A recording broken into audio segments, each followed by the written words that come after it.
Përshëndetje. Edhe në këtë material ju kërkohet të gjeni vlerën e masës së këndit X. Atëherë ju janë thënë e drejtësat M dhe N, të cilat janë paralele me njëra tjetrën. Gjithashtu ju është dhënë një trekëndësh i formuar nga prerja e drejtësës S me drejtësat M dhe N, si dhe me këtë brinjë këtu. Atëherë çfarë kemi? Kemi këndin e jashtëm 140. Atëherë i gjithë këndi shtri 180 minus 140 të dali 40 gradë edhe këndi i brendshëm. Atëherë 40 edhe 40 80. Masa e këndeve të një trekëndësh 180. 180 minus 80, masa e këtij këndi del 100 gradë. Pra është si një puzzle.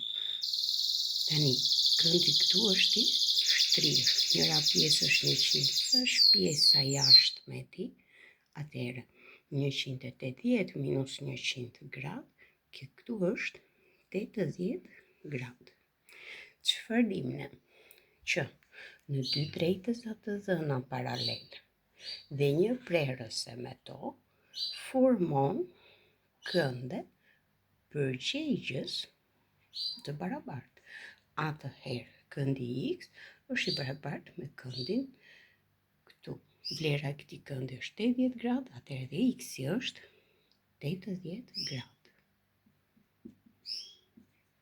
Pra si që shikoni, ne nuk përdorëm raportor, por çfarë bëm? Ne gjetëm në bazë të njohurive që kemi masën e këndit. Ky ushtri mund të jetë në përfundim të provimit për klasat e nënta, por gjithashtu mund të jetë edhe në provim të lirimit për maturat shtetërore të klasave të 12. Ju falenderit për vëmendjen dhe nëse mendoni se materialet e këtij kanali mund të ndihmojnë nga miqtë tuaj, atëherë ju mund ta ndani atë me miqtë tuaj duke e shpërndarë.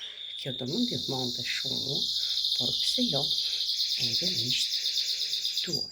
Gjithashtu, nëse dëshironi që në videot pasardhëse të flitet për një temë të caktuar, atëherë shkruani në komente ose në adresën e emailit mësuesematematike81@gmail.com, temën për të cilën jeni të interesuar. Faleminderit dhe suksese në gjithçka që bëni.